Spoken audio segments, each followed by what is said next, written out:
नमस्कार बच्चों, मैं अंजनी कुमार एक बार फिर से आप लोगों का टैगोर स्कूल तारानगर के इन ऑनलाइन क्लासेज में स्वागत करता हूं।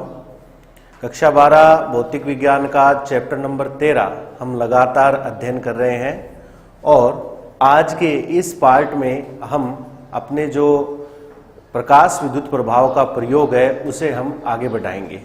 ठीक है, प्रकाश विद्युत प्रभाव के प्रयोग के लिए हमने लास्ट क्लास के अंदर एक परिपथ चित्र बनाकर छोड़ा था जिसमें लेनार्ड और मिल्टन ने वो एक व्यवस्था की थी और निर्वात का एक नलिका उन्होंने ली थी और इस निर्वातित नलिका के भीतर धातु की दो प्लेटें इन्होंने लगाई थी।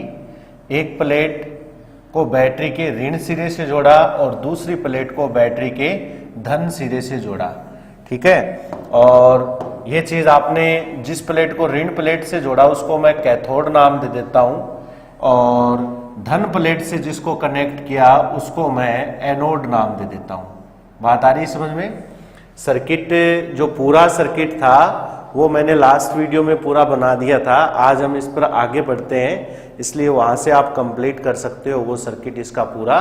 और मैंने यहाँ पर छोटा इसका प्रारूप बनाया है, लेकिन थोड़ा बता देता हूं कि हमने क्या पढ़ा था। इसके आगे बैटरी कनेक्ट की थी और समांतर क्रम में वोल्टमीटर जोड़ा था ताकि वोल्टेज का मापन कर सकें, और श्रेणी क्रम में हमने एमीटर कनेक्ट किया था ताकि धारा का मापन कर सकें। लगातार आप नोट्स प्रिपेयर करते रहें साथ साथ, ताकि जैसे ही नेक्स्ट वीडियो आपके सामने आए आप लोगों को ज़्यादा प्रॉब्लम नहीं हो। ठीक है, कंटिन्यू आप इससे जुड़े रहिए, तभी टॉपिक ये जो है वो क्लियर हो पाएंगे। इसके अलावा दो प्रकार की व्यवस्था हमने और जोड़ी थी, जिसमें से एक व्यवस्था का नाम हमने लिखा था दिक् परिवर्तक व्यवस्था। याद आ रहा है? एक व्यवस्था का नाम लिखा था दिक् परिवर्तक जोड़ा था और एक व्यवस्था जो हमने कनेक्ट की थी उसका नाम था विभव विभाजक व्यवस्था। ठीक है, ये दो प्रकार की नई व्यवस्था हमने कनेक्ट की थी। लास्ट वीडियो में मैंने इन दोनों के बारे में आप लोगों को बताया भी था कि दिक् परिवर्तक की सहायता से आप बैटरी के जो टर्मिनल्स हैं उनको चेंज कर सकते हो, यानी जो प्लस है उसको माइनस में और जो माइनस है उसको प्लस में कन्वर्ट कर सकते हो। इससे क्या होगा, जो सर्किट में धारा प्रवाह हो रहा है, जो करंट फॉलो हो रही है, उसकी डायरेक्शन चेंज हो जाएगी। ठीक है, या ऐसा कहूं कि ये जो प्लेट हमने यहां पर ले रखी है सी और ए, इन प्लेटों की जो ध्रुवता है, यानी जो प्लस प्लेट है वो नेगेटिव हो जाएगी, जो नेगेटिव है वो प्लस हो जाएगी, ये आपस में चेंज हो जाएगी। क्लियर है? किस व्यवस्था से? दिक् परिवर्तक व्यवस्था से। ये मैंने बताया था ये नॉर्मली सिस्टम होता है, कोई ज्यादा इसमें कोई मशीन नहीं है, ये साधारण कुंजियां होती है और वो हैंडल होता है, वो चेंज करते ही ध्रुवताएं बदल जाती है। इसके अलावा विभव विभाजक व्यवस्था एक हमने कनेक्ट की थी। इस व्यवस्था में क्या करते हैं हम, इस व्यवस्था की सहायता से इस पूरे सर्किट के अंदर जो वोल्टेज है उस वोल्टेज को बदला जा सकता है। ठीक है, वोल्टेज आप चेंज कर सकते हो, कम ज्यादा जितनी आपकी मर्जी है उस प्रकार आप उसको चेंज कर सकते हो। पर ध्यान ये रखना है, जो आपने बैटरी जोड़ी थी इस सर्किट में, लास्ट में आपने यहाँ पर बैटरी कनेक्ट की थी, सर्किट बना लिया होगा आपने, तो बैटरी की जितनी वोल्टेज है उसमें आप कन्वर्ट कर सकते हो। जैसे मानो सपोज करो आपने 10 वोल्ट की बैटरी कनेक्ट कर दी, एक एग्जांपल दे रहा हूं। अगर आपने 10 वोल्ट की बैटरी जोड़ी है तो बच्चों विभव विभाजक व्यवस्था एक ऐसी व्यवस्था है जिसकी सहायता से आप 10 वोल्ट की जो वोल्टेज है उसको आपस में चेंज कर सकते हो। ज्यादा से ज्यादा आप लोग 10 वोल्ट रख सकते हो, ज्यादा से ज्यादा 10 वोल्ट रख सकते हो। ठीक है, 2, 4, 5, 6, 7, 8, 9, 10 तक आप वोल्टेज बदल सकते हो। यह विभव विभाजक व्यवस्था थी। ठीक है, अब देखो लेनार्ड और मिल्टन ने ये जो प्रयोग किया, इस प्रयोग को आगे पढ़ने से पहले मैं आप लोगों को दो ऐसे शब्द से रूबरू करवा देना चाहता हूं, क्योंकि होना क्या है वो आपको पता है। हम क्या करेंगे, प्लेट सी पर प्रकाश डालेंगे, ऐसा ही तो किया था हमने प्लेट सी के ऊपर प्रकाश का आपतन करवाना है। ठीक है, ये लो, ये मैं प्रकाश का आपतन करूंगा प्लेट सी के ऊपर, ठीक है, ये मैंने प्रकाश का आपतन करवा दिया। ये जो चिन्ह होता है ना, ये फोटोन का चिन्ह होता है, ठीक। जैसे ही आप प्रकाश का आपतन करवाओगे, इस प्लेट से इलेक्ट्रॉनों का उत्सर्जन होगा। किसका उत्सर्जन होगा? इलेक्ट्रॉन का। और ये इलेक्ट्रॉन यहां से निकलेंगे और इन इलेक्ट्रॉनों को ये जो धन प्लेट है वो अपनी ओर आकर्षित कर लेगी। ऐसा ही तो होने वाला है प्रकाश विद्युत प्रभाव के प्रयोग में, ठीक है। इस प्रकार ये जो प्लेट है इन इलेक्ट्रॉनों को अपनी ओर आकर्षित करेगी, ठीक है। अब थोड़ा ध्यान देना आप लोग। अब इस धातु की प्लेट से जो इलेक्ट्रॉन निकल रहे हैं वो इलेक्ट्रॉन कितने निकलेंगे, नंबर 1 बात। नंबर 2 बात, जो इलेक्ट्रॉन निकल रहे हैं उनकी ऊर्जा कितनी है। और नंबर 3 बात, क्या सभी इलेक्ट्रॉन्स की जो ऊर्जा है वो इक्वल है या अलग अलग है। इस प्रकार 2-3 क्वेश्चन बन सकते हैं, तो मैं आपको इनके जवाब देने की कोशिश करूंगा, आप इनको समझना थोड़ा सा, ठीक है। प्लेट से जब इलेक्ट्रॉन निकल रहे हैं उन इलेक्ट्रॉनों की संख्या कितनी है, ठीक है। ये संख्या कितनी है इसका निर्धारण हम करेंगे प्रकाश की तीव्रता से। ध्यान देना, क्योंकि मैं प्रत्येक पॉइंट पर आप लोगों को कुछ हिंट देने की कोशिश कर रहा हूं और इस बात को मैं आगे यूज में भी लूंगा, क्योंकि कुछ ग्राफ हमने अपने को तैयार करने हैं जो बोर्ड एग्जाम की दृष्टि से भी काफी इंपॉर्टेंट ग्राफ हैं। उन ग्राफ के अंदर अगर आप लोग ये चीज क्लियर करोगे तभी वो ग्राफ तैयार होंगे, अदरवाइज आप उसको रट सकते हो, अन्यथा समझ में नहीं आएंगे। इसलिए समझने के लिए आपको ये चीज जरूर ध्यान में होनी चाहिए कि इलेक्ट्रॉन कितने निकलेंगे। निकलने वाले जो प्लेट से इलेक्ट्रॉन निकल रहे हैं उन इलेक्ट्रॉन की संख्या किससे निर्धारित करेंगे। तो मैं यहां पर एक लाइन नोट कर रहा हूं, क्या कि इलेक्ट्रॉन की जो संख्या है वो संख्या आपतित प्रकाश की तीव्रता पर डिपेंड करेगी। अब थोड़ा आप समझना इस चीज को, आपतित प्रकाश की तीव्रता पर निर्भर करेगी। अब मैं ये बात आज आपको बता रहा हूं और आगे, क्योंकि ये थोड़ा लंबा चलने वाला टॉपिक है, तो हो सकता है नेक्स्ट 2 या 3 क्लास के अंदर ये लगातार टॉपिक अपना चलेगा। तो ये जो बात मैं आज आपको नोट करवा रहा हूं ये आप लोग तसल्ली से कॉपी में नोट कर लेना अपनी, ताकि ये चीज अपने आगे भी बहुत काम आएगी कि प्लेट से इलेक्ट्रॉन निकल रहे हैं उनकी संख्या, कितने इलेक्ट्रॉन निकलेंगे प्लेट से, उनकी जो संख्या है वो प्रकाश की तीव्रता पर डिपेंड करेगी। तीव्रता क्या होती है?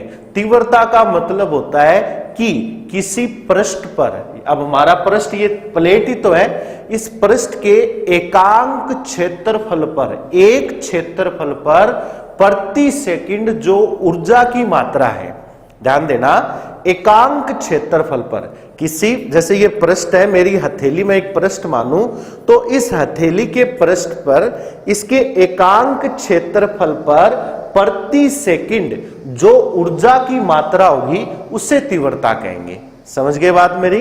तीव्रता का मतलब क्या होगा? एकांक क्षेत्रफल पर प्रति सेकंड ऊर्जा की मात्रा, ठीक है।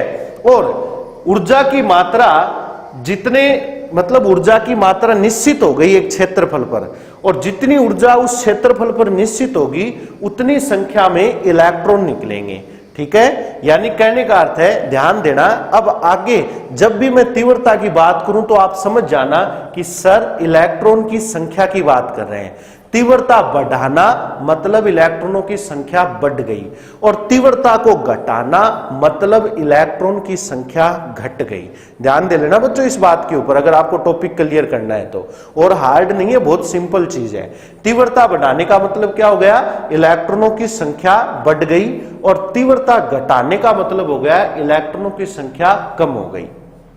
ये तो हमारे पहले प्रश्न का जवाब हो गया कि इलेक्ट्रॉन कितने निकलेंगे। तो वो इलेक्ट्रॉन कितने निकलेंगे वो बात डिपेंड करेगी किसके ऊपर, तीव्रता के ऊपर। ठीक है। अब नंबर 2 प्रश्न ये बनता है कि इलेक्ट्रॉन की ऊर्जा क्या होगी, और तीसरा प्रश्न हमने ये बनाया कि क्या ये जो इलेक्ट्रॉन बाहर निकल रहे हैं इनकी सभी की एनर्जी इक्वल है क्या। ये 3 प्रश्न बनाए। तो पहले प्रश्न का आपको जवाब समझ में आया। फिर दूसरा प्रश्न मैं ये उठा रहा हूं, ये आप लोग ध्यान दे लेना इन पॉइंट के ऊपर। ये पहला था। दूसरा प्रश्न, दूसरा पॉइंट क्या था, इलेक्ट्रॉन की ऊर्जा।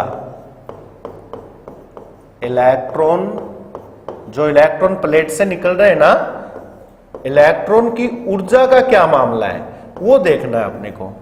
ठीक है। तो बच्चों इलेक्ट्रॉन की जो ऊर्जा है वो आपतित प्रकाश की आवर्ती से निर्धारित होगी। ध्यान दे लेना अब ये चीज मैं क्या कह रहा हूं, बार बार इस पॉइंट पर आप ध्यान देना। इलेक्ट्रॉन की ऊर्जा किससे निर्धारित होगी, आवर्ती से। यानी अगर आप प्लेट पर ज्यादा आवर्ती का प्रकाश डालोगे तो प्लेट से निकलने वाले इलेक्ट्रॉन की ऊर्जा भी ज्यादा होगी, और अगर कम आवर्ती का प्रकाश डालोगे तो प्लेट से निकलने वाले इलेक्ट्रॉन की ऊर्जा भी कम होगी। समझ में आई बात मेरी। तो बताओ आवर्ती और तीव्रता, ये जो प्रकाश हम डाल रहे हैं, इस प्रकाश का आवर्ती और तीव्रता में जब परिवर्तन करेंगे तो किस पर असर पड़ेगा वो चीज आपको समझ में आनी चाहिए। आवर्ती का तो असर पड़ेगा निकलने वाले इलेक्ट्रॉन्स की एनर्जी पर, और तीव्रता का असर पड़ेगा इलेक्ट्रॉनों की संख्या पर। अब अगर आपको ये कोई कह दे, अब ये समझना आप लोग, जैसे मैंने बहुत बार मैं ये चीज यूज में लूंगा, जैसे सपोज करो मैंने ये कह दिया, क्योंकि ये मैं कुछ ये मान के चलो एक प्रकार से आपको इस प्रयोग का जो शब्दकोश है, यानी इस प्रयोग को पूर्ण रूप से अच्छी तरीके से समझने के लिए आपको कौन कौन सी बातों की आवश्यकता पड़ेगी वो चीज मैं आज इस वीडियो में आपके सामने रख रहा हूं। ठीक है। अगर ये चीज आप कंप्लीट तैयार कर लेते हो तो आपको आगे आने वाले जो टॉपिक है इस प्रयोग से संबंधित वो आराम से क्लियर हो जाएंगे। ठीक है। मैं आपसे अगर ये कहूंगा कि मुझे इलेक्ट्रॉन की ऊर्जा बदलनी है, तो जब भी इलेक्ट्रॉन की ऊर्जा का नाम आएगा तो आपके माइंड में एक ही चीज आनी चाहिए, फ्रीक्वेंसी, आवर्ती। यानी सर हमें प्रकाश की आवर्ती बदलनी है। और अगर मैं आपसे ये कहूं कि मुझे इलेक्ट्रॉनों की संख्या बदलनी है तो आप अपना माइंड सेट कर लेना किसके ऊपर, तीव्रता पर, कि सर इलेक्ट्रॉन की तीव्रता बदलने की बात कर रहे हैं। समझ गए बात मेरी ये चीज। ठीक है। अब देखो बच्चों नंबर 3 बात, तीसरा प्रश्न मैंने क्या बताया आप लोगों को, क्या प्रत्येक जो इलेक्ट्रॉन इस प्लेट से निकल रहे हैं क्या इन सब की ऊर्जा इक्वल है क्या। तो मैं इसका जवाब ये दूंगा कि प्लेट से निकलने वाले ये जो इलेक्ट्रॉन है इन सब की ऊर्जा एक जैसी नहीं होगी। ठीक है। क्योंकि इलेक्ट्रॉन धातु की प्लेट से निकल रहे हैं, और धातु की प्लेट से निकलने वाली ये जो इलेक्ट्रॉन है ये अलग अलग ऊर्जा के इलेक्ट्रॉन होंगे, क्योंकि ये परमाणु की कौन सी कक्षा से निकल रहे हैं उसका हमें कोई आइडिया नहीं है। सपोज करो, जैसे एक एग्जांपल दे रहा हूं, आप इसको एक उदाहरण के रूप में समझने की कोशिश करना। जैसे सपोज करो, मान लो एक परमाणु का यहां से, ये धातु है, इस धातु की बात कर रहा हूं, एक परमाणु ये, दूसरा परमाणु ये। ठीक है। अब ये इस धातु ने इलेक्ट्रॉन निकाल दिए, तो पहले परमाणु का जो इलेक्ट्रॉन है सपोज करो वो 6ठी कक्षा से बाहर निकल रहा है। ठीक है। और दूसरे परमाणु का जो इलेक्ट्रॉन है वो 8वीं कक्षा से बाहर निकल रहा है। ये तो 6ठी कक्षा से बाहर निकल रहा है, और ये इलेक्ट्रॉन बाहर निकल रहा है कौन सी कक्षा से, 8वीं कक्षा से। तो एक बात बताओ, 6ठी कक्षा और 8वीं कक्षा की जो एनर्जी लेवल है, कक्षाओं का जो ऊर्जा अंतराल है वो तो बदलेगा कि नहीं बदलेगा। ये तो हम केमिस्ट्री में पढ़ते हैं, अपने फिजिक्स में भी पढ़ेंगे कि अलग अलग कक्षा में इलेक्ट्रॉन की ऊर्जा जो है वो विभक्त होती है। तो जैसे 4थी कक्षा में अलग ऊर्जा है, 5वीं कक्षा में अलग ऊर्जा है, 6ठी कक्षा में अलग ऊर्जा है। तो एक बात बताओ, जैसे जैसे ये कक्षाएं बढ़ती है इलेक्ट्रॉन की, इन कक्षाओं में इलेक्ट्रॉन की ऊर्जा स्तर भी अलग अलग होता है। तो आपसे मैं ये पूछूं, अगर कोई इलेक्ट्रॉन 6ठी कक्षा से बाहर निकल रहा है तो उसकी एनर्जी कुछ अलग है, और अगर कोई इलेक्ट्रॉन 8वीं कक्षा से बाहर निकल रहा है तो उसकी एनर्जी कुछ अलग है। तो तीसरे प्रश्न जो मैंने आपके सामने रखा कि क्या धातु सतह से निकलने वाले वाले इलेक्ट्रॉन की ये जो ऊर्जा है, ये ऊर्जा क्या सभी इलेक्ट्रॉनों की समान होगी? तो मेरा ये जवाब आप लोगों के लिए कि इलेक्ट्रॉनों की एनर्जी सभी इलेक्ट्रॉनों की ऊर्जा समान नहीं होगी। एक बात ये।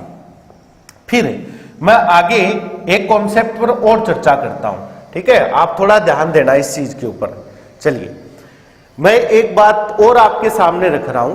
आप इस पॉइंट को, हालांकि ये चीजें आपको किताब में देखने को नहीं मिलेगी, लेकिन टॉपिक को समझने की दृष्टि से आप इस चीज को थोड़ा ध्यान से देखना, क्योंकि कुछ एक क्वेश्चन भी है किताब के अंदर जो अपने को इन बातों पर, या जो मैं आज ये इस क्लास में आपको बता रहा हूं, इनको सोल्व करने के लिए बहुत ज्यादा इंपॉर्टेंट होंगे, ठीक है? तो आप लोग इस चीज पर थोड़ा ध्यान देना। एक बात बताओ, हम कौन सा प्रयोग पढ़ रहे हैं? प्रकाश विद्युत प्रभाव। और बच्चों, मैंने स्टार्टिंग की क्लास में आप लोगों को ये कॉन्सेप्ट क्लियर करने की कोशिश की थी कि प्रकाश के दो सिद्धांत हम पढ़ते हैं। नंबर 1 तरंग सिद्धांत और नंबर 2 प्रकाश का क्वांटम सिद्धांत, या प्लांक का क्वांटम सिद्धांत कह सकते हैं। प्लांक ने प्रतिपादित किया, इसलिए प्लांक नाम हम उसमें ऐड कर देते हैं।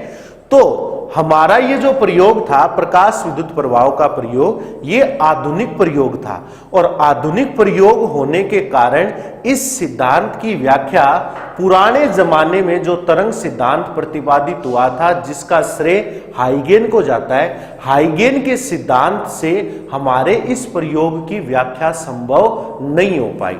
तो हमारे इस प्रयोग की व्याख्या संभव करवाने के लिए हमें जिस सिद्धांत की सहायता लेनी पड़ी, उस सिद्धांत का नाम था प्लांक का क्वांटम सिद्धांत। यानी हमारा ये जो प्रयोग है, ये प्रयोग चलता है किसके ऊपर?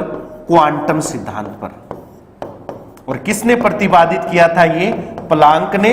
और प्लांक कहता है कि प्रकाश ऊर्जा फोटोन के रूप में होती है, और फोटोन एक ऊर्जा का पैकेट होता है, और प्रत्येक पैकेट के पास ऊर्जा ये होती है E बराबर hν। ठीक है, आप क्लास का महत्व समझने की कोशिश करना बच्चों। अभी तक मैंने प्रयोग की व्याख्या शुरू नहीं की है। मैं बार बार कह रहा हूं, आज की इस वीडियो के अंदर मैं आप लोगों को पहले इस प्रयोग में इंटर होने के लिए कुछ पॉइंट बता रहा हूं। वो पॉइंट आप माइंड में सेट कर लेना, और इनको कॉपी में एक जगह शॉर्ट नोट्स के रूप में आप नोट करके रखना कि सर ने क्या बताया था। ठीक है, वो बहुत इंपॉर्टेंट चीज है। तो हम ये प्रयोग करेंगे क्वांटम सिद्धांत के अनुसार, और क्वांटम सिद्धांत कहता है कि प्रकाश की ऊर्जा फोटोन के रूप में होगी, और प्रत्येक फोटोन के पास ये ऊर्जा होती है E बराबर hν। बात आ गई समझ में? E बराबर क्या होती है? hν होती है। अब जैसे ही ये सिद्धांत सामने आया तो प्रश्न ये उठता है, क्या प्रत्येक फोटोन, हम प्रकाश को फोटोन के रूप में डालेंगे? जैसे सपोज करो ये मेरी हथेली एक धातु का पृष्ठ है, और इस पृष्ठ पे मैं प्रकाश डाल रहा हूं, ठीक है? तो इस पृष्ठ यानी इस धातु के पृष्ठ के ऊपर, दूसरे शब्दों में कहूं तो फोटोन डाल रहा हूं। यही तो कहना चाहता है प्लांक कि हम इस प्लेट के ऊपर प्रकाश डाल रहे हैं, कहने का मतलब फोटोन डाल रहे हैं। तो क्या फोटोन क्या है? ऊर्जा का पैकेट है। तो क्या इन पैकेट्स के पास एनर्जी इक्वल है क्या? तो मैं आपसे एक बात कहूंगा बच्चों, ध्यान देना। फोटोन ऊर्जा का ये पैकेट है, ऊर्जा का पैकेट है, ठीक है? और ऊर्जा के इस पैकेट की जो एनर्जी है वो डिपेंड करती है आवर्ती पर। किस पे डिपेंड कर रही है? आवर्ती पर। यानी इस पैकेट की ऊर्जा आवर्ती पर डिपेंड करती है। तो मैं आपसे यह कहूंगा कि जिस पैकेट की आवर्ती ज्यादा है, उस पैकेट के पास एनर्जी भी ज्यादा होगी, और जिस पैकेट के पास आवर्ती कम है, उस पैकेट के पास एनर्जी भी क्या होगी? कम होगी। तो मेरे कहने का अर्थ यह है बच्चों कि ये हमारे जो फोटोन हम इस पे डालने वाले हैं, क्या डालेंगे? फोटोन डालेंगे। प्रकाश डालने का मतलब फोटोन डालेंगे, और ये फोटोन अलग अलग ऊर्जा के हो सकते हैं। ये ध्यान रख लेना, क्योंकि फोटोन की ऊर्जा उसकी आवर्ती पर डिपेंड करती है। किसी भी फोटोन की ऊर्जा, ऐसा नहीं है कि मैंने 10 फोटोन डाले हैं तो 10 के 10 फोटोन एक जैसे एनर्जी के हैं, ये आवश्यक नहीं है। एक जैसे एनर्जी के हो सकते हैं, मैं ये नहीं कह रहा कि एक जैसे नहीं होंगे, हो सकते हैं, लेकिन ये आवश्यक भी नहीं है कि सबकी ऊर्जा इक्वल हो। किसी की ज्यादा हो सकती है, किसी की कम ऊर्जा हो सकती है। तो ये ऊर्जा का एक बंडल है, ठीक है, और ऊर्जा का एक बंडल है। इस बंडल के अंदर, इस पैकेट के अंदर ऊर्जा की जो क्वांटिटी है वो अलग अलग आपको देखने को मिल सकती है, ठीक है। अब आप मेरे इस बात को यहां जोड़ने का प्रयास करो, इन दोनों पॉइंट के ऊपर। देखो ध्यान दो, मैं बात कर रहा हूं फोटोन की ऊर्जा की, और वो ऊर्जा किस पे डिपेंड कर रही है बच्चों? आवर्ती के ऊपर। बात आ रही है समझ में? किस पे डिपेंड कर रही है एनर्जी? ये एनर्जी डिपेंड कर रही है अपनी इस आवर्ती के ऊपर। तो मेरा दूसरा पॉइंट है इलेक्ट्रॉन की ऊर्जा, और इलेक्ट्रॉन की ऊर्जा भी किस पे डिपेंड कर रही है? आवर्ती पर। समझ में आ रही है बात मेरी? इलेक्ट्रॉन की ऊर्जा भी किस पे डिपेंड कर रही है? आवर्ती पर। तो कहने का अर्थ ये हुआ कि जब मैं आवर्ती बदलूंगा, क्या बदलूंगा? आपतित प्रकाश की आवर्ती में परिवर्तन होगा, ठीक है, आवर्ती में परिवर्तन करूंगा तो इलेक्ट्रॉन की ऊर्जा बदलेगी। इसका दूसरा मीनिंग ये लिखूंगा मैं, फोटोन ऊर्जा में परिवर्तन। अब आप समझना इस चीज को, बहुत ही सिंपल और इजी है ये। क्या कि जब भी आवर्ती बदलने की बात आएगी तो इसका दूसरा मीनिंग क्या निकालूं मैं? आवर्ती बदलने का मतलब फोटोन की ऊर्जा में परिवर्तन करना, और जब फोटोन की ऊर्जा में परिवर्तन होगा बच्चों तो स्पष्ट बात है इलेक्ट्रॉन की ऊर्जा में भी परिवर्तन होगा, क्योंकि उन फोटोन से ऊर्जा कौन ग्रहण करेंगे? फोटोन धातु सतह पर जाकर टकराएंगे और उस ऊर्जा को ग्रहण करेंगे धातु सतह के मुक्त इलेक्ट्रॉन, और उस ऊर्जा को ग्रहण करके वो इलेक्ट्रॉन धातु सतह से बाहर निकलेंगे। समझ गए बात मेरी? तो यहां से मैं एक बात और भी कहना चाहूंगा कि जब इलेक्ट्रॉन धातु सतह को छोड़कर बाहर निकलेंगे तो वो किसकी बदौलत निकल रहे हैं? फोटोन की बदौलत। और फोटोन का भरोसा नहीं है, मतलब इनकी ऊर्जा अलग अलग है। तो जब ये इलेक्ट्रॉन फोटोन से ही ऊर्जा ग्रहण करेंगे तो ये इलेक्ट्रॉन जो इससे बाहर निकल रहे हैं बच्चों, इनकी ऊर्जा भी अलग अलग होगी। हो सकता है किसी इलेक्ट्रॉन के डायरेक्शन में, किसी इलेक्ट्रॉन के डायरेक्शन में कोई बड़ी ऊर्जा का फोटोन आ गया तो उस इलेक्ट्रॉन ने ऊर्जा ग्रहण करके जब वो बाहर निकलेगा तो उस इलेक्ट्रॉन के पास ऊर्जा ज्यादा होगी। और अगर किसी इलेक्ट्रॉन की डायरेक्शन में इलेक्ट्रॉन के आगे कोई छोटा फोटोन आ गया तो उसको थोड़ी ऊर्जा मिलेगी इलेक्ट्रॉन को, और जब वो इलेक्ट्रॉन बाहर निकलेगा तो कम ऊर्जा वाला इलेक्ट्रॉन होगा। तो कहने का अर्थ यही है कि इलेक्ट्रॉन की ऊर्जा आवर्ती पर डिपेंड कर रही है। दूसरे शब्दों में कहूं तो इलेक्ट्रॉन की ऊर्जा डिपेंड करेगी फोटोन की ऊर्जा पर। किस पर? फोटोन की ऊर्जा पर। और कौन से फोटोन? जो हम धातु सतह पर डाल रहे हैं, ठीक है। अब बात करता हूं इस पहले पॉइंट पर, इलेक्ट्रॉन की संख्या किस पे डिपेंड करती है? आपतित प्रकाश की, इलेक्ट्रॉन की जो संख्या है ये किस पे डिपेंड कर रही है? आपतित प्रकाश की तीव्रता पर। कर रही है कि नहीं कर रही? अब आप इसमें क्या करते हो? तीव्रता में परिवर्तन करते हो, ठीक है। जब भी तीव्रता में परिवर्तन करोगे तो इलेक्ट्रॉन की संख्या में परिवर्तन होगा। बात समझ में आ रही है? जब भी तीव्रता में परिवर्तन करोगे तो इलेक्ट्रॉन की संख्या में परिवर्तन होगा बच्चों। और मैं इस बात को अपने फोटोन की लैंग्वेज से अगर ऐड करूं तो ध्यान देना आप लोग, मैं यहां लिख रहा हूं क्या? तीव्रता में परिवर्तन करने का मतलब हो गया फोटोन की संख्या में परिवर्तन। क्या पढ़ा? अब ध्यान देना, तीव्रता में परिवर्तन करने का मतलब हो गया फोटोन की संख्या में परिवर्तन। जितने ज्यादा फोटोन डालोगे, फोटोन की संख्या अगर 10 फोटोन डाल रहे हो तो 10 इलेक्ट्रॉन निकलने की संभावना है। 20 फोटोन डाल रहे हो तो 20 इलेक्ट्रॉन निकलने की संभावना है, क्योंकि मैं ये मान के चलूं कि अपना एक फोटोन एक इलेक्ट्रॉन को जरूर बाहर निकाल देगा। ये मान के चले अपने, तो 10 फोटोन 10 इलेक्ट्रॉन निकाल देंगे, 20 फोटोन 20 इलेक्ट्रॉन निकाल देंगे। तो कहने का अर्थ हुआ तीव्रता में परिवर्तन मतलब फोटोन की संख्या में परिवर्तन किस पर डिपेंड कर रही है? ये चीज इलेक्ट्रॉन की संख्या को प्रभावित कर रही है। ठीक है, यानी जब भी तीव्रता बदलोगे तो इसका मैं दूसरा वर्ड मीनिंग ये निकालूंगा कि फोटोन की संख्या में परिवर्तन, और जब फोटोन की संख्या में परिवर्तन होगा तो इलेक्ट्रॉन की संख्या में भी परिवर्तन होगा।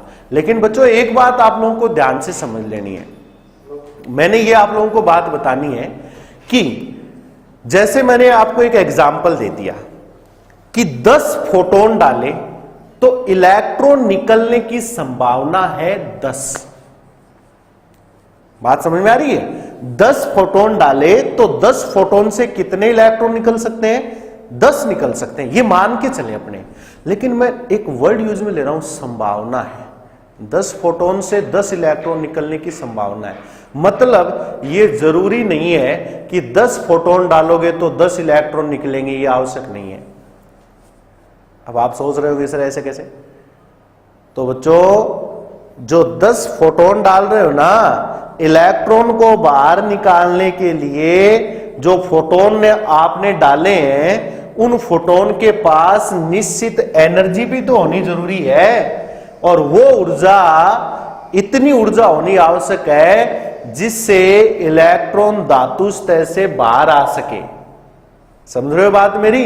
यानी इलेक्ट्रॉनों को बाहर निकालना ऐसे थोड़ी है कि धातु पर इलेक्ट्रॉन बैठे और हम गए, उनको खींचा और बाहर निकाल लिया। नहीं बच्चों, ऐसा नहीं है। इलेक्ट्रॉनों को बाहर निकालने के लिए कुछ ऊर्जा की भी तो आवश्यकता होगी, और वो ऊर्जा किससे ग्रहण करेंगे हम? फोटोन से। तो मेरे कहने का मतलब ये है कि अगर आप जो फोटोन डाल रहे हो, वो फोटोन अगर सक्षम है, इलेक्ट्रॉन को निकालने में सक्षम है, तभी वो इलेक्ट्रॉन निकाल पाएंगे, अदरवाइज इलेक्ट्रॉन वहां से नहीं निकलेंगे। अगर 10 फोटोन आपने धातु पृष्ठ पर डाल दिए और उनमें से अगर 7 फोटोन, कितने फोटोन? 7 फोटोन। जैसे मैं आपको ये चीज यहां बताने की कोशिश करूं कि मैंने डाले 10 फोटोन, एक एग्जाम्पल, और मैंने सोचा कि मेरे को मिलेंगे 10 इलेक्ट्रॉन, मैंने ये सोच लिया, लेकिन ये मैंने संभावना मानी थी कि 10 इलेक्ट्रॉन हो सकते हैं, 10 इलेक्ट्रॉन बाहर आ सकते हैं। लेकिन बच्चों आपको इलेक्ट्रॉन मिले 7। कितने इलेक्ट्रॉन मिले? 7। सोचा कितना था? 10 का।